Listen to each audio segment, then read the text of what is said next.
झुमकी के बाल बहुत लंबे थे, जमीन पर लहराते थे। वो अपने बालों की बहुत देखभाल करती थी। वो अपने लंबे बालों की कभी लंबी चुटियां बनाती तो कभी दूसरे स्टाइल से सजाती।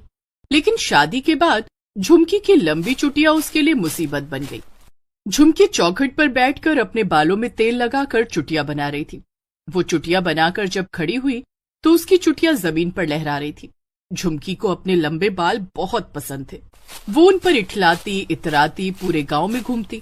उसकी लंबी चुटिया की चर्चा पूरे गांव में होती। औरतें झुमकी से उसके लंबे बालों का राज पूछती। झुमकी, तेरे बाल इतने लंबे कैसे हुए? तू अपने बालों में क्या लगाती है? इतने लंबे बाल पाने के लिए बालों की बहुत सेवा करनी पड़ती है रीमा।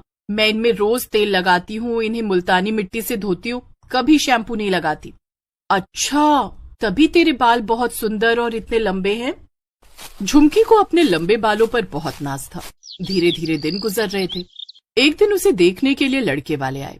उन्हें झुमकी की लंबी चुटियां बहुत अच्छी लगी। लड़के की माँ सीमा ने कहा, लड़की के बाल तो बहुत लंबे हैं। मैंने आज तक किसी लड़की की इतनी लंबी चुटियां नहीं देखी। हमें झुमकी बहुत पसंद है। झुमकी की माँ सुजाता ने कहा, बहन जी, झुमकी अपने बालों की बहुत सेवा करती है।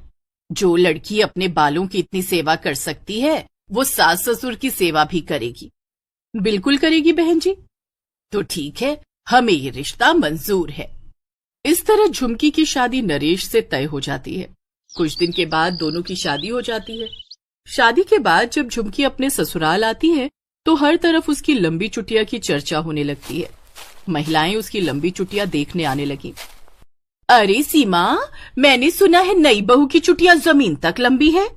हाँ शीला, तुमने सही सुना है। जरा हमें भी दिखाओ। पूरे गांव में खबर फैल गई कि सीमा की बहू की चुटिया नागिन से लंबी है। सीमा, तेरे पूरे खानदान में तो क्या, पूरे गांव में इतनी लंबी चुटिया किसी की ना है। तूने अपने बालों की कितनी सेवा की, लेकिन तेरे बाल इतने लंबे ना हुए। नजर ना लगी बहू को।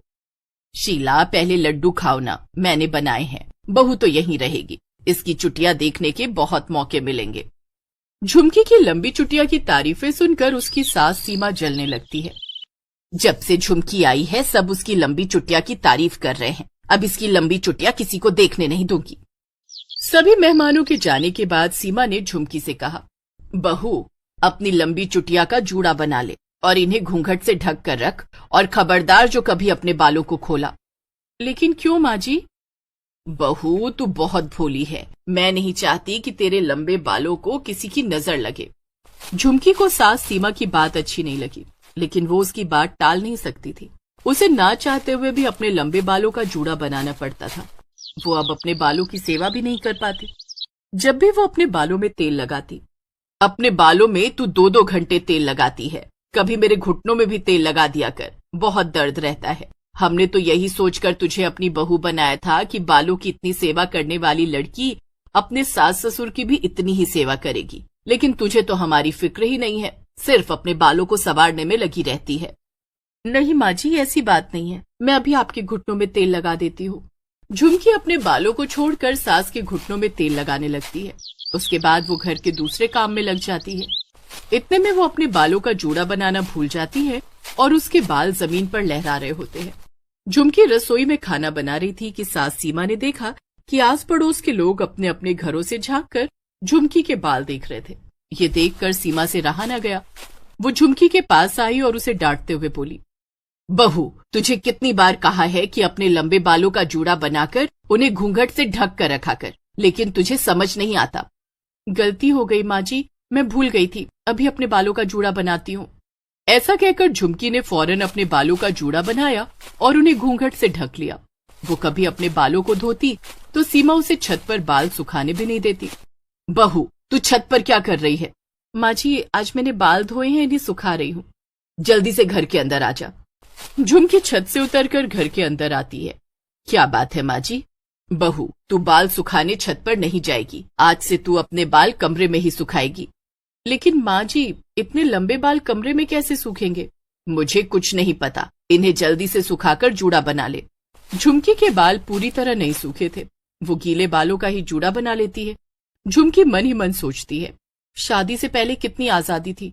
मैं अपने बालों को लहराती हुई छत पर सुखाती थी, इनके स्टाइल बनाती थी कितने सुंदर लगते थे मेरे बाल, और अब तो इनका जूड़ा बनाने के अलावा कुछ कर ही नहीं सकती। इतने लंबे बालों का जूड़ा बनाने से मेरा सिर भी भारी हो जाता है। जब इन्हें जूड़े और घूंघट में रहना है तो इतने लंबे बालों का क्या फायदा। मैं इन्हें काट कर छोटा कर दूंगी, तभी माँ जी को चैन मिलेगा। कुछ ही दिनों में मैं अपने लंबे बाल काट दूंगी। ऐसा सोचकर वो उदास हो जाती है। दिन बीत रहे थे। वो रोज अपने लंबे बालों के साथ एक सेल्फी लेती, ये सोचकर कि एक दिन इन्हें कट ही जाना है। तभी मौसम ने करवट ली और बारिश का महीना शुरू हो गया। सावन की पहली बरसात हो रही थी। उस दिन घर में कोई नहीं था। झुमकी अपनी लंबी चुटिया खोलकर बारिश में नहा रही थी। बारिश में नहाने के बाद वो अपने कमरे में जाकर रोने लगती है और कैंची लेकर अपने बाल काटने जा रही थी कि तभी अचानक बहुत जोर जोर से बिजली कड़कने लगती है और बादल गरजने लगते हैं। डर के मारे झुमकी के हाथ से कैंची छूटकर गिर जाती है। वो खिड़की से बाहर देखती है तो बादल बिल्कुल काले हो गए थे और बारिश बहुत तेज हो गई थी। तभी उसकी सास, ससुर और पति नरेश भी घर आ जाते हैं। झुमकी के गीले बालों को देखकर सास सीमा ने कहा, तेरे बाल कैसे गीले हो गए? माँ जी, मैं छत पर कपड़े उठाने गई थी, तभी बहुत तेज बारिश होने लगी जिससे मेरे बाल गीले हो गए। इन्हें सुखाने के लिए खोला है। माँ, तुम हर समय झुमकी के लंबे बालों के पीछे पड़ी रहती हो। बाहर का मौसम तो देखो, अगर इसी तरह बारिश होती रही तो गांव में बाढ़ आ जाएगी। हाँ, नरेश ठीक कह रहा है। गांव में बाढ़ का खतरा मंडरा रहा है भाई। आप लोग चिंता मत कीजिए, अगर बाढ़ आ गई तो हम उससे बचने का कोई न कोई उपाय जरूर ढूंढ लेंगे। तू तो सबसे पहले अपने बालों को बचाएगी। नहीं माँ जी, मैं बहुत जल्द अपने बालों को काटकर छोटा कर दूंगी। सब लोग बातें कर रहे थे, इतने में बारिश और तेज हो गई। बारिश तो रुकने का नाम नहीं ले रही है। बहू, तू अपने बालों को जो है बचा कर रखना। अच्छा, कहीं इनमें बरसाती कीड़े ना घुस जाएं। ठीक है बाबूजी। उस रात बारिश पड़ रही, यहाँ तक कि दूसरे दिन भी बारिश लगातार होती रही। 3 दिन बीत जाने के बाद भी बारिश नहीं रुकी और गांव में बाढ़ आ गई। लोगों के घरों के अंदर पानी घुस गया। झुमकी का घर भी बाढ़ के पानी में डूबने लगा। तभी सीमा आवाज लगाती है, बेटा बेटा मुझे बचाओ, मैं डूब रही हूँ। मैं क्या करूँ माँ, मैं तो खुद डूब रहा हूँ। अरे मुझे कोई बचाओ, वरना मैं डूब कर मर जाऊंगा। सब लोग पानी में डूब रहे थे। क्या मेरे परिवार को बचाने वाला कोई नहीं है? क्या कोई हमारी मदद नहीं करेगा? आप लोग चिंता मत कीजिए, आप लोगों को कुछ नहीं होगा। मेरी लंबी चुटिया सबकी मदद करेगी। आप लोग मेरी चुटिया कसकर पकड़ लीजिए। सीमा, सुरेश और नरेश तीनों झुमकी की लंबी चुटिया को कसकर पकड़ लेते हैं। झुमकी को तैरना भी आता था। वो पानी में तैरकर सबको सुरक्षित जगह पर ले जाती है। वो अपनी लंबी चुटिया की मदद से गांव के दूसरे लोगों को भी डूबने से बचाती है और सबको सुरक्षित जगह पर ले जाती है।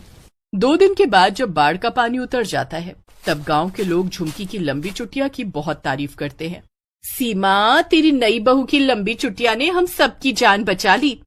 हाँ, झुमकी बहू की लंबी चुटिया बड़े काम की है, इसे संभाल कर रखना। लेकिन सबके जाने के बाद झुमकी कैंची लेकर अपनी लंबी चुटिया काटने ही जा रही थी कि सीमा ने आकर उसका हाथ पकड़ लिया। नहीं बहू, तू अपनी लंबी चुटिया नहीं काटेगी। लेकिन माँ जी, मैं इस लंबी चुटिया को रखकर भी क्या करूंगी? मैं ना तो इसे खोल सकती हूँ और ना इनकी सेवा कर सकती हूँ। गीले बालों में ही जूड़ा बनाना पड़ता है और घूंघट में छिपा कर रखना पड़ता है। बहू, आज के बाद तुझे इन्हें घूंघट में छिपाने की जरूरत नहीं है। तू इनकी खूब सेवा कर और इनकी खूब सुंदर सुंदर स्टाइल भी बना। अब जूड़ा बनाने की कोई जरूरत नहीं है। सास की बात झुमकी के कानों में शहद की तरह लग रही थी। सच माँ जी? हाँ बहू। उस दिन के बाद से झुमकी की लंबी चुटिया फिर से लहराने लगी।